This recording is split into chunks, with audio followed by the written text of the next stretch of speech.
ದರ್ಶನನ ವಶಕ್ಕೆ ಪಡೆದಾಗಿತ್ತು 6 ದಿನ ಕಸ್ಟಡಿ ನಂತರ ಈಗ ಮತ್ತೊಂದಿಷ್ಟು ದಿನಗಳ ಕಸ್ಟಡಿ ಎಕ್ಸ್ಟೆಂಡ್ ಆಗಿದೆ. ಆದರೆ ಅವರ ಫ್ಯಾನ್ಸ್ಗಳ ಕಿರಿಕು ಮಾತ್ರ ಕಮ್ಮಿ ಆಗ್ತಾ ಇಲ್ಲ. ಅನ್ನಪೂರ್ಣೇಶ್ವರಿ ನಗರ ಪೊಲೀಸ್ ಠಾಣೆಯಲ್ಲಿ ದರ್ಶನ್ ಇರಿಸಲಾಗಿದೆ. ಫ್ಯಾನ್ಸ್ ಹೊರಭಾಗದಲ್ಲಿ ಮಹಿಳಾಭಿಮಾನಿಯೊಬ್ಬರು ವಾಗ್ವಾದಕ್ಕಿಳಿದ್ರು. ದರ್ಶನ್ ಬಗ್ಗೆ ಬರ್ತಿರೋ ವರದಿಗಳ ಬಗ್ಗೆ ಮಹಿಳೆ ಆಕ್ರೋಶವನ್ನು ವ್ಯಕ್ತಪಡಿಸ್ತಾರೆ. ಪೊಲೀಸರ ಮುಂದೆ ಕಿರಿಕ್ ಮಾಡ್ತಾಳೆ ಮಹಿಳಾ ಅಭಿಮಾನಿ. ಮಾಧ್ಯಮಗಳ ಜೊತೆಗೂ ಕೂಡ ಈ ಮಹಿಳಾ ಅಭಿಮಾನಿ ವಾಗ್ವಾದಕ್ಕಿಳಿತಾಳೆ. ಪೊಲೀಸರು ಕಳಿಸೋದಕ್ಕೆ ಬಂದರೆ ಅವ್ರ ಜೊತೆಲೂ ಕೂಡ ಕಿರಿಕ್ ಮಾಡ್ಕೋತಾಳೆ.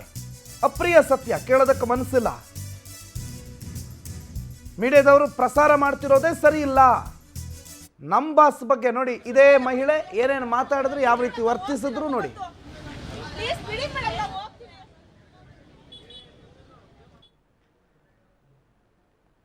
ಇದೇ ಮಹಿಳೆ ಸ್ಟೇಷನ್ ಹೊರಭಾಗದಲ್ಲಿ ಬಂದು ನಿಂತ್ಕೊಂಡು ಬಾಯಿಗೆ ಬಂದಂಗೆ ಅಪ್ರಿಯ ಸತ್ಯ, ಅವ್ರಿಗೆ ಕಣ್ಣು ಕಾಣ್ತಾ ಇರುವ ಸತ್ಯ, ನಾವು ಇದು ಹೇಳ್ತಾ ಇರುವ ಸತ್ಯವನ್ನು ಕೇಳಿಸ್ಕೊಳ್ಳೋದಕ್ಕೆ ಅವ್ರು ಸಿದ್ಧ ಇಲ್ಲ, ರೆಡಿ ಇಲ್ಲ.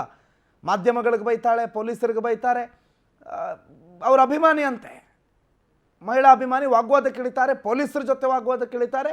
ನಾವು ಪ್ರಸಾರ ಮಾಡ್ತಿರೋ ಸುದ್ದಿ ಸರಿ ಇಲ್ಲ, ನಾವು ಹೇಳ್ತಾ ಇರೋದೇ ಸರಿ ಇಲ್ಲ, ಪೊಲೀಸರ ಇನ್ವೆಸ್ಟಿಗೇಷನ್ನೇ ಸರಿ ಇಲ್ಲ, ನಮ್ಮ ಅಣ್ಣ ಏನೂ ಮಾಡಿಲ್ಲ, ನಮ್ಮ ಬಾಸ್ ಏನೂ ಮಾಡಿಲ್ಲ, ನಮ್ಮ ಬಾಸ್ ಕೊಲೆ ಮಾಡ್ತಾರ, ನೋ ಚಾನ್ಸ್ ಅನ್ನೋ ರೀತಿಯಲ್ಲಿ ಆಕೆ ಮಾತನಾಡ್ತಿದ್ದಾರಂತೆ. ಪೊಲೀಸರ ಜೊತೆಗೂ ವಾಗ್ವಾದಕ್ಕೆ ಇಳಿದಿದ್ದಾಳಂತೆ.